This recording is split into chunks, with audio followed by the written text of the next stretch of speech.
তো আমি একটুখানি বলবো লাইভটাকে শেয়ার করার জন্য, কারণ আমরা বার্তাটা একটু অধিক সংখ্যক মানুষের কাছে পৌঁছাতে চাইছি। অলরেডি প্রত্যেকেই গ্রুপ থেকে অবগত আছেন, আমাদের ফেসবুক পেজ থেকে অবগত আছেন, আমাদের হোয়াটসঅ্যাপ গ্রুপ থেকে প্রত্যেককে জানিয়ে দিয়েছি আমি অলরেডি, এবং আমার যে সমস্ত সেন্টারগুলো রয়েছেন প্রত্যেকটা সেন্টার আমি কিন্তু একদম বন্ধ রেখে দিয়েছি, এবং সেখানে কড়া হুঁশিয়ারি রয়েছে যে যারা অন্তপক্ষে কালকের আন্দোলনে অংশগ্রহণ করবে না, বিশ্বাস করুন আমার অর্থের এত প্রয়োজন নেই। উপরওয়ালার ইচ্ছায় আপনাদের আশীর্বাদে প্রত্যেকের কাছ থেকেই কম বেশি ডাল ভাত খাওয়ার মতো জায়গা তৈরি হয়ে গেছে। তো সেক্ষেত্রে আমার স্টুডেন্ট বেশি দরকার নেই, কারণ যাদের মধ্যে চাহিদা নেই তাদের চাকরির প্রয়োজন নেই, যাদের মধ্যে চাহিদা আছে অবশ্যই তাদেরই চাকরির প্রয়োজন আছে। কারণ আজকের পিএসসি রেজাল্টটা পাবলিশড হয়েছে, আপনারা প্রত্যেকে দেখেছেন কাট আপের পরিস্থিতি কোথায় গেছে। ঠিক আছে, তো সেক্ষেত্রে যেহেতু এখানে এখনও 3টে স্টেজ পড়ে রয়েছে, তাই যদি এই অবস্থা হয় তো বাকি স্টেজগুলো গেলে কি হতে পারে। যাই হোক, আমি একটা জিনিস স্যারকে যে পড়বো কিছু বুঝছি না, বুঝলাম না কি বলতে চাইছেন আপনি। যাই হোক, আরেকবার একটু কমেন্ট করে নেবেন। তিতুমির আহমেদ, আমি যে বিষয়টাকে নিয়ে একটুখানি লাইভে আসা সেটা হচ্ছে যে আগামীকালকের যে আন্দোলনটা আমরা ডাক দিয়েছি, বিশেষ করে আমি তো নই, 22 স্টেট পাস এবং সঙ্গে 23 স্টেট পাস সকলে রয়েছেন, আমি তাদের সহযোদ্ধা মাত্র, যতটা পারবো আমি আমার ব্যক্তিগত জায়গায় দাঁড়িয়ে থেকে একজন শিক্ষক হিসাবে আমি আমার সকল স্টুডেন্টকে নিয়েই আমি হাজির থাকবো আগামীকালকে, কথা দিচ্ছি। আমি কম করে 300 স্টুডেন্টকে নিয়ে হাজির থাকার বার্তা দিয়েছি অলরেডি, এবং আমার প্রত্যেকটা স্টুডেন্ট কথা দিয়েছেন তারা আমার সঙ্গে দেখা করবেন, থাকবেন কালকে শিয়ালদাতে। আমি একটা জিনিস বলে রাখি প্রত্যেকের কাছে, আমরা কিন্তু কেউ ছোট নেই, আমরা প্রত্যেকেই বড়। আমাদেরকে নতুন করে বুঝিয়ে আর বলা লাগে না যে আমাদের প্রয়োজনটা কোথায় রয়েছে। কেন আচ্ছা, আপনারা সাধারণ আপাত দৃষ্টিতে যদি একটুখানি ভাবেন, কি মনে হয় যে এই আন্দোলনটা করা হচ্ছে, এই আন্দোলনটা কি শুধুমাত্র মুষ্টিমেয় হাতে গোনা কয়েকজন মানুষের জন্য না সামগ্রিক জন্য? কারণ আমি এটা বুঝে পাচ্ছি না যে এই আন্দোলনটা তো সামগ্রিকভাবে তৈরি করা হচ্ছে যাতে সকলের সুবিধা হয়। কারণ দেখুন, 60,000 70,000 স্টুডেন্ট অংশগ্রহণ করবে, সেখানে গিয়ে 13,000 ভ্যাকান্সি দেবে, আর আপনি বাড়িতে বসে মনে করবেন আমার একাডেমিক স্কোর ভালো আছে আমি বসে থাকবো, তাহলে মনে হয় আমি বলবো যে একদম নিম্ন প্রজাতির যে মানুষগুলোকে ধরা হয় সেটার মধ্যেও আপনি পড়ছেন না, আপনি একটা জন্তুর মধ্যে পড়ছেন। কেন বলুন তো? অন্যের বিপদে যার চোখে জল আসে না, তার বিপদের পরিসীমা যে কোথায় পৌঁছাবে সে কিন্তু এখন ভাবতে পারছে না, কিন্তু কোনো একটা সময় দেখবেন তার বিপদ কিন্তু ঊর্ধ্বসীমায় পৌঁছে গেছে। অর্থাৎ অন্যের বিপদে যখন নিজের চোখে জল আসবে, বিশ্বাস করুন সেদিন আপনার মনুষ্যত্ব বিচারটা কিন্তু পৌঁছে যাবে সকলের কাছে। আমি অনেককেই বার্তা দিয়েছি এটাই, যে অনেকে আমার কাছে ব্যক্তিগতভাবে মেসেজ করেছে, স্যার আমার 5 মাসের বাচ্চা রয়েছে, আমার 4 মাসের বাচ্চা রয়েছে, আমার 6 মাসের বাচ্চা রয়েছে, আমার পক্ষে পসিবল হচ্ছে না।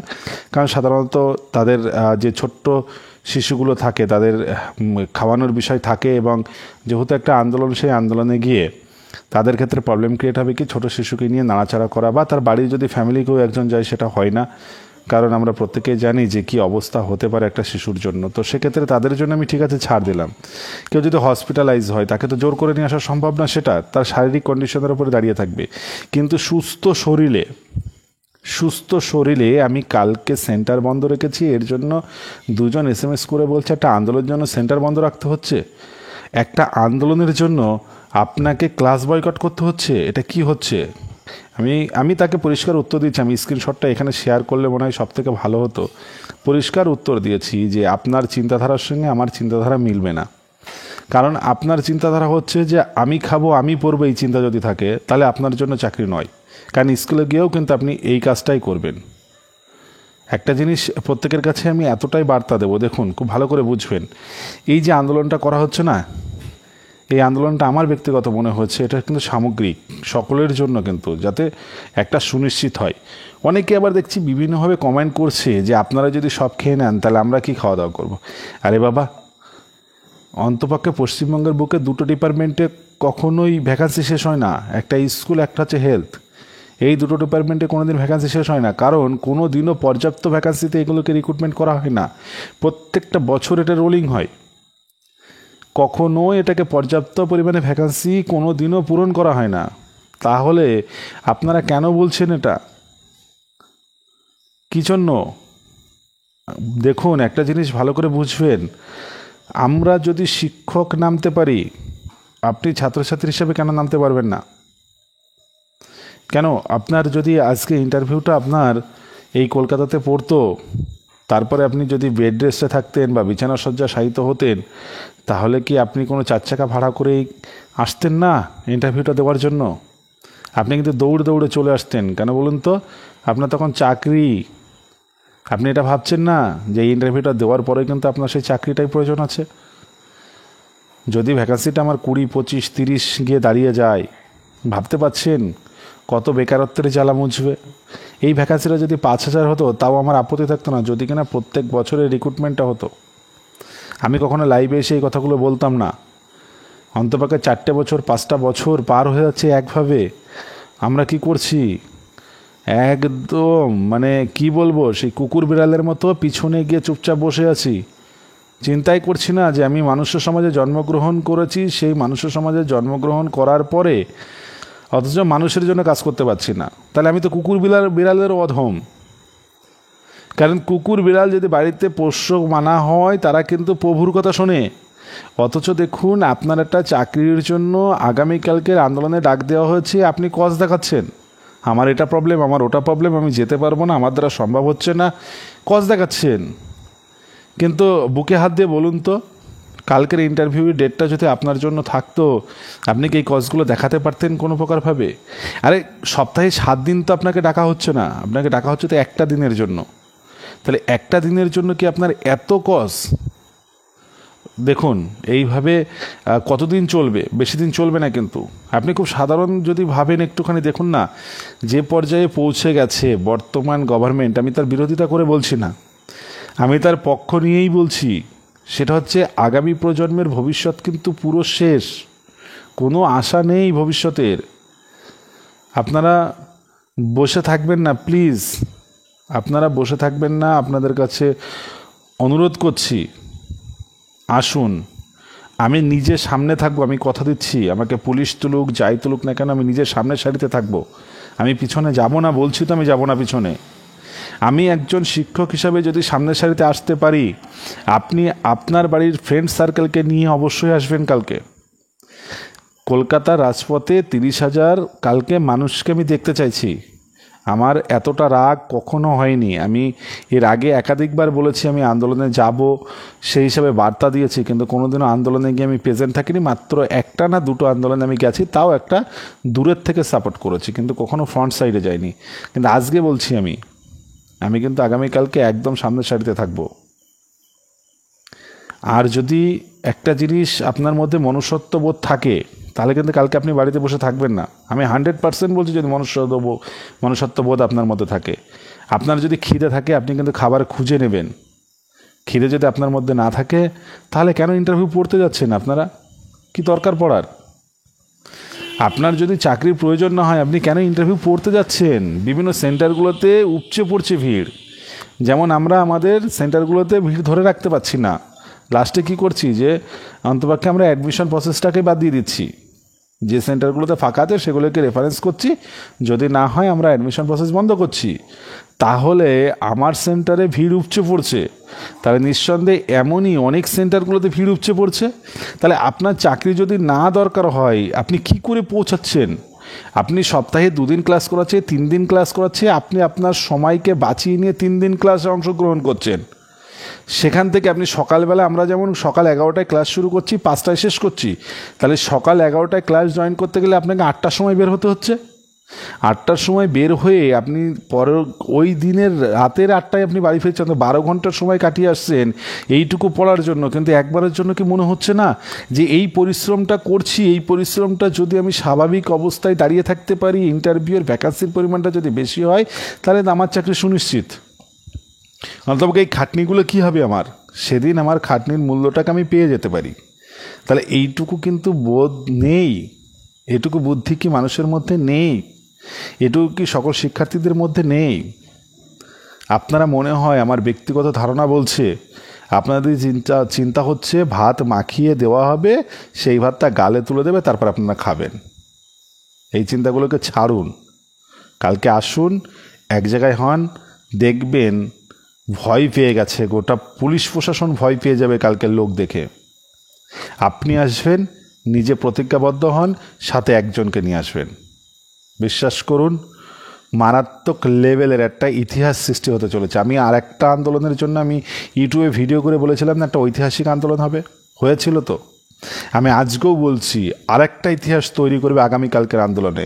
আর আপনি বাড়ি থেকে যখন এটা দেখবেন, তখন বলবেন যে আমি না গিয়ে হয়তো সব থেকে বড় ভুল কাজ করেছি। কেন বলুন তো? একটা ছোট্ট দেখবেন, বাড়িতে যে কোনো কাজ করছেন, তার সামান্য পরিমাণে কাজ যদি আপনি অংশগ্রহণ করেন, ওই কাজটার প্রতি যে ভালোবাসাটা আপনার থাকে, যে আনন্দটা থাকে, দেখবেন সেই আনন্দটার ওপরে আর কিছু থাকতে পারে না।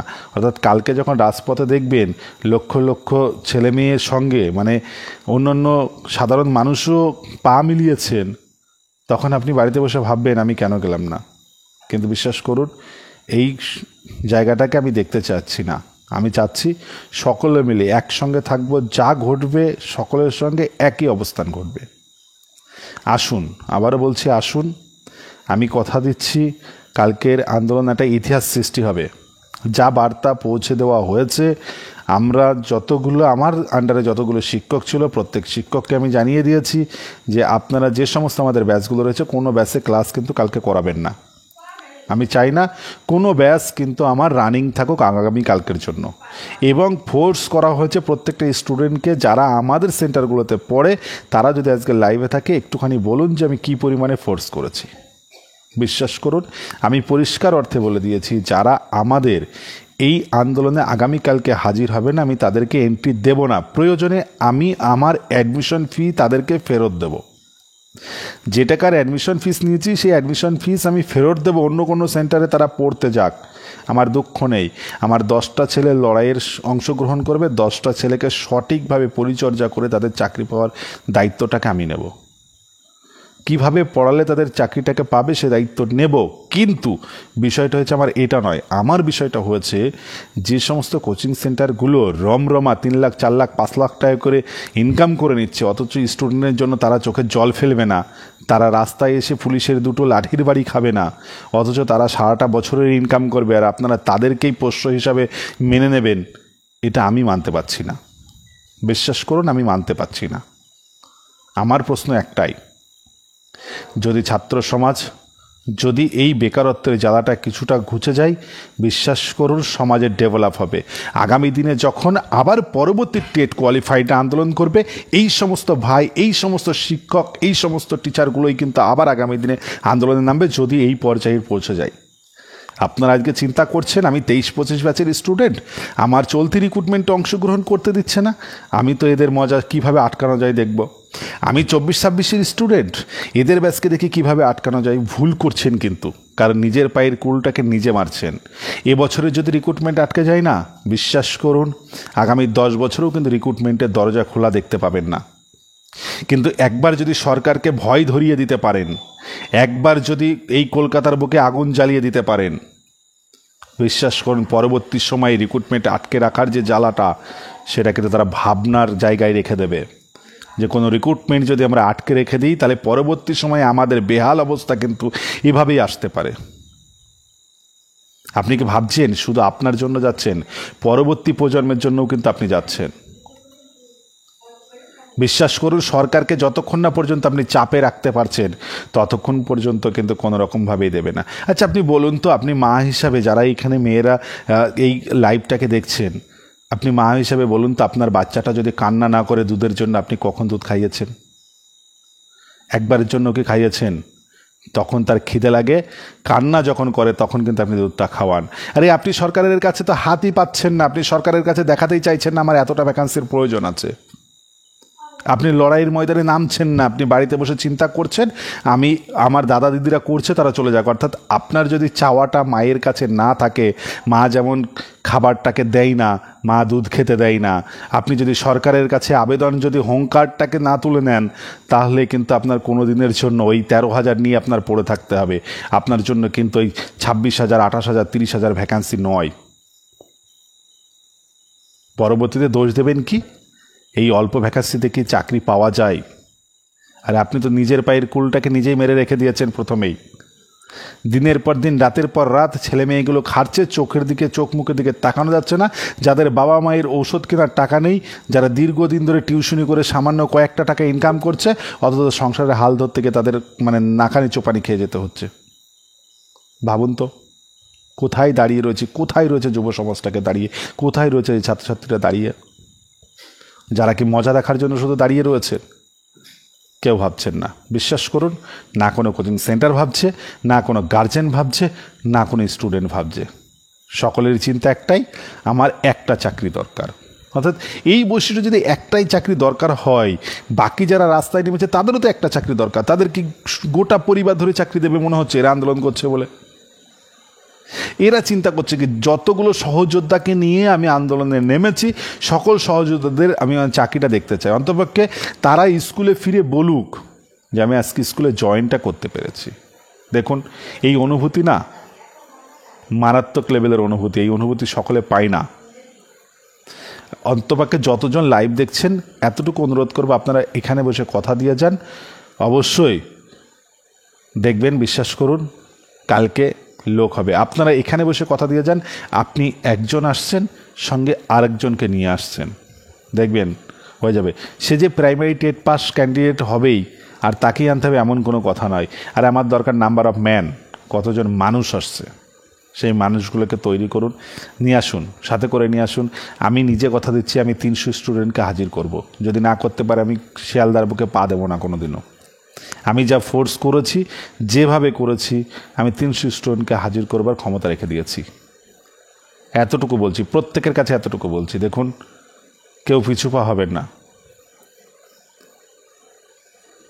একটা জিনিস প্রত্যেকের মধ্যে মাথায় রাখুন যে এই লড়াইটা কিন্তু মারাত্মক আকার ধারণ করছে, এবং এখান থেকে যদি একটা প্রেশার দেওয়া যায়, বিশ্বাস করুন প্রত্যেকটা ডিপার্টমেন্টেই কিন্তু ভ্যাকান্সি ইনক্রিজ হয়েছে।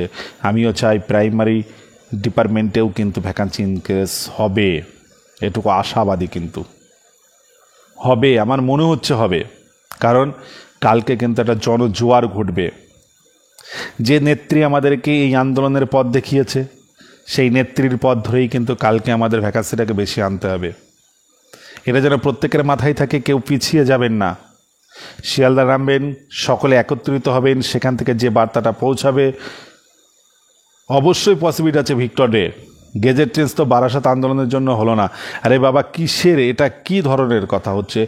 অবশ্যই আছে, এমন অনেক ডিপার্টমেন্ট রয়েছে। আপনি পিআরবির কথা ভাবুন তো, পিআরবি ভ্যাকান্সি ইনক্রিজ করেছে, পিএসসি ভ্যাকান্সি ইনক্রিজ করেছে, কেন হবে না? রেল ভ্যাকান্সি ইনক্রিজ করেছে, প্রত্যেকটার ভ্যাকান্সি ইনক্রিজ হয়েছে। ইতিহাস বলছে ভ্যাকান্সি ইনক্রিজ হয়। রিক্রুটমেন্টের আগের দিন পর্যন্ত ভ্যাকান্সি ইনক্রিজ হয়, রিক্রুটমেন্টের আগের দিন পর্যন্ত। গেজেটে একটা জিনিস মাথায় রাখবেন, এটা অর্থমন্ত্রক থেকে অনুমোদন পেয়েছে, সেই অনুমোদনের ভ্যাকান্সি উল্লেখ করেছে। আরে বাবা আবার তো পরবর্তী আবেদন করতে পারে গভর্নমেন্ট যে আরও 2000 ভ্যাকান্সি অনুমোদন দেওয়া হোক। সেই 2000 ভ্যাকান্সি তো আসতে পারে নাকি? না, আসতে পারে না। ভ্যাকান্সি ইনক্রিজ হবে, এটাকে নিয়ে ভাবার কিছু নেই। আমি বলছি হবে, দেখুন হবে। লড়াই যদি ঠিকঠাকভাবে দেওয়া যায় না, ভ্যাকান্সি ইনক্রিজ হতে বাধ্য। কালকে পরিষ্কার কথা, কোনো পুলিশ যদি গায়ে হাত দেয় ছেড়ে কথা বলবো না। প্রয়োজনে ওখানে যা লাঠি লাঠা হবে, গুলিগালা হবে, কোনো গল্প চলবে না। পুলিশকে অন্তপক্ষে কালকে দেখব কি করতে পারে। কোনো পুলিশ যদি কোনো শিক্ষার্থীর গায়ে হাত দেয়, কালকে ছেড়ে কথা বলবো না, একদম পরিষ্কার বলছি। অন্তপক্ষে আমি সামনের সারিতে থাকবো, একটা পুলিশ যদি গায়ে হাত দেয় আমি ছেড়ে কথা বলবো না। এতে আমার তুলে নিয়ে যাক, 10 দিন জেলে রাখুক, আমার তাতে কোনো দুঃখ নেই। আমার একটাই দাবি, অন্তপক্ষে বেকারত্বের জ্বালাটুকু ছেলেদের কাছ থেকে ঘুচুক অন্ততপক্ষে আগে, তারপরে চিন্তা করব যে আমি কোথায় দাঁড়াবো, কোথায় অবস্থান করব। আমার আর দেখার দরকার নেই। সৃষ্টিকর্তা যতটুকু হাত পা দিয়েছে, দুটো ডাল ভাত খাওয়ার ক্ষমতা তৈরি করে দিয়েছে। অন্তপক্ষে বেকারত্বের জ্বালাটুকু, ছেলেগুলো অনেক দিন ধরে কাঁদছে। একটা মানুষের কান্না দেখলে কষ্ট হয়ে উঠছে, বিশ্বাস করুন। তাকানো যাচ্ছে না চোখ মুখের দিকে, কি পরিস্থিতি। তাদের সংসার ঠেলতে জীবন শেষ হয়ে যাচ্ছে, নাভিশ্বাস উঠে যাচ্ছে সংসার ঠেলতে, কাঁদতে পারছে না। একটা জিনিস প্রত্যেকের মাথায় রাখবেন, আপনারা যতজন লাইভে দেখছেন, আপনারা কিন্তু কালকে সাথে একজন করে আনবেন, কিন্তু কথা দিয়ে যান। এ জায়গায় বসে কমেন্টে লিখুন যে আমি এতজনকে নিয়ে আসছি, আমি এতটুকু লিখুন যে আমি এতজনকে নিয়ে আসছি।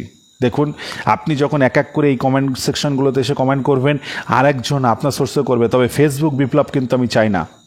আমার ফেসবুক বিপ্লবের লোক দরকার নেই। আপনি বাড়িতে বসে কমেন্ট করবেন আমি 5 জনকে নিয়ে যাচ্ছি, আপনার টিককে খুঁজে পাওয়া যাবে না, এমন ক্যান্ডিডেটের প্রয়োজন নেই। দেখুন, আপনি ফাঁকি দিচ্ছেন আজকে, আপনাকেও কিন্তু কোনো না কোনো একদিন কেউ ফাঁকি দেবে, কিন্তু মাথায় রাখবেন এটা। আপনি যা দেখাবেন সেটাই কিন্তু পরবর্তীতে আপনাকে দেখতে হবে। আপনি ভাবছেন বাড়িতে বসে মজা নিচ্ছেন, হাসছেন, এরা কি করছে, দেখুন আপনিও এই ফাঁকে পড়বেন একদিন। নিশ্চিন্তে থাকুন, আপনি পড়ছেন, কনফার্ম, এটা বলে রাখলাম আমি। কারণ আমার সাইকোলজিক্যাল পোর্শন থেকে এতদিন যা শিক্ষা নিয়েছি আর যতদিন যা বুঝেছি, তাতে অন্যকে ফাঁকি দিতে গেলে নিজেও ফাঁকে পড়তে হবে। মাথায় রাখবেন সবসময়ের জন্য। বাড়িতে বসে থাকবেন না। উত্তরবঙ্গের ছেলে মেয়ে রওনা দিচ্ছে রীতিমতো। আমার সঙ্গে বেশ কয়েকজনের কথা হয়েছে, তারা বেরিয়ে আসছে। ভাবুন তো, বন্যা পরিস্থিতিকে উপেক্ষা করে তারা কিভাবে বেরিয়ে আসতে পারছে।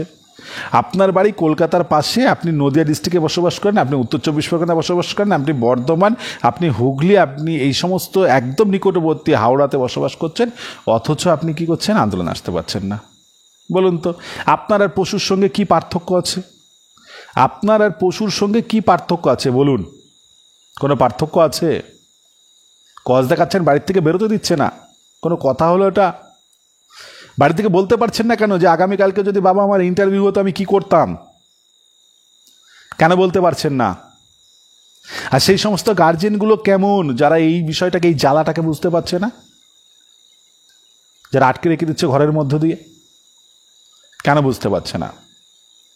আমার সঙ্গে যতটা কথা হয়েছে, যারা আন্দোলনে নেতৃত্ব দিচ্ছেন, আমি যতটা বলার সাজেশন করেছি, তারা সেই মতো কাজ করছেন। আমি আশা রাখছি সাকসেসফুল হবে, কালকে শিওর সাকসেসফুল হবে। কারণ যে পথ অবলম্বন করা হয়েছে, এই পথে সাফল্য আসবে বলে আমি আশাবাদী। অন্তপক্ষে এতটুকুই। সকলের কাছে একটাই বার্তা ছিল, ভয় কেউ পাবেন না, সামনের সারিতে আমি নিজে থাকবো, কথা দিচ্ছি। অন্তপক্ষে কোনো রকম কোনো ঘটনা ঘটতে দেব না, পরিষ্কার বলছি। প্রয়োজনে যদি পুলিশের উপর আক্রমণ করতে, আক্রমণ চলবে, ঠিক আছে? আর অনেক কোচিং সেন্টার ইতিমধ্যে আমার বুক গ্যালাক্সি থেকে ফোন করেছিলেন। আমার যে মালিক, তিনি বলছেন যে স্যার আপনার এইভাবে লাইভে আসাটা উচিত হয়নি। কেন না, তারা একটাই কথা বলছে যে অন্যান্য সেন্টারগুলো কিন্তু এবার আপনার পিছনে লাগছে। আমার যে সারাদিন লেগে থাকুক আমার পিছনে, আমি এটাকে নিয়ে ভাবছি না। আমি এতটাই ভাবছি, স্টুডেন্টগুলো যদি ঠিকঠাকভাবে দাঁড়িয়ে যেতে পারে, তাদের ভবিষ্যৎ যদি ঠিকঠাকভাবে হতে পারে, তবে আগামী দিনে কোনো না কোনো একদিন তারাও এভাবেই অন্যকে সাপোর্ট করবে। আমি এটাই চাইছি যে আগামী প্রজন্মটাকে সঠিক জায়গায় দাঁড় করিয়ে রাখুক, প্রত্যেকের ভালো অবস্থান আসুক, এটুকুই রাখবো। অন্তপক্ষে বেশ কিছু সকলেই নিজের ফুল প্রিপারেশন নিয়ে নিন, মানসিক প্রস্তুতি নিয়ে নিন। আগামীকালকের জন্য কিন্তু লড়াইয়ে নামতে হচ্ছে, ঠিক আছে? তো আমার এটাই বার্তা রইল। আপনিও আসবেন, সঙ্গে আর একজনকে নিয়ে আসবেন। প্রত্যেকের কাছে কিন্তু এটুকু বার্তা রইল। আজকের মতো লাইভ এখানেই শেষ করব। যদি কারোর কিছু জানার থাকে বা কারোর যেতে কোথাও কোনো প্রবলেম হয়, গার্জেন প্রবলেম ক্রিয়েট করে, প্লিজ কাইন্ডলি আমাদেরকে একটু ফোন করবেন। যতটা সম্ভব গার্জেনকে একটা বুঝিয়ে একটা জায়গায় এনে আপনাদেরকে নিয়ে আসার চেষ্টা করব। কিন্তু বাড়িতে বসে থাকবেন না, প্লিজ, অনুরোধ করছে হাত জোড় করে। আমি অন্তপক্ষে, এটা আমার উচিত নয়, এটা আপনাদের অনুরোধ করা উচিত ছিল, কিন্তু আমি এতটুকুই বলছি যে ভয় পাওয়ার কিছু নেই, কিচ্ছু হবে না ওখানে। আসুন, প্রত্যেকেই আসুন। আর একটা বার্তা, যদিও এটা আমার দেওয়া উচিত নয় এবং আমি একদম এর পক্ষপাতিত নয়, ভালো কিছু জ্ঞানী লোক কিন্তু আমাদের আন্দোলনে কালকে থাকছে। আমার সঙ্গে বেশ কয়েকজনের কথা হয়েছে, তারা কিন্তু আন্দোলনে থাকছেন। বেশ কয়েকটা বড় মাপের শিক্ষকও তারাও থাকছেন, ঠিক আছে? এবং অন্যান্য আরও বিশিষ্ট ব্যক্তিবর্গ যারা জ্ঞানীগুণী রয়েছেন, তারাও কিন্তু থাকছেন, ঠিক আছে? তো আমি একটাই বলবো, প্রত্যেকের কাছেই আমার একটাই আবেদন, যারা অন্তপক্ষে আমার এই ফেসবুক পেজের ফলোয়ার রয়েছেন, তাদের প্রত্যেকের কাছে আবেদন, পরবর্তীতে এই ভিডিওটি যারা দেখবেন তাদের কাছে আবেদন, আপনারা কিন্তু কালকে আসুন। শিয়ালদাতে সকলের সঙ্গে দেখা হচ্ছে। সকলে ভালো থাকবেন, সুস্থ থাকবেন। অবশ্যই কোথাও কোনো প্রবলেম হলে, কোনো কিছুর প্রবলেম হলে একবার ইনফর্ম করবেন। আমি কথা দিচ্ছি, আমি আমার প্রাণ দিয়ে সেটাকে রক্ষা করার চেষ্টা করব, ঠিক আছে? আসা যাওয়ার ক্ষেত্রে কোনো রকম কোনো প্রবলেম হলে, কিছু ঘটনা ঘটলে অন্তপক্ষে ইনফর্ম করবেন। আমার নাম্বার প্রত্যেকেই জানেন, সেই হিসাবে নিয়ে প্রত্যেকেই কিন্তু একবার আমাকে ইনফর্ম করবেন। থ্যাংক ইউ সো মাচ সকলকে। আমি আশা রাখবো কালকে সকলের সঙ্গে আবার দেখা হচ্ছে।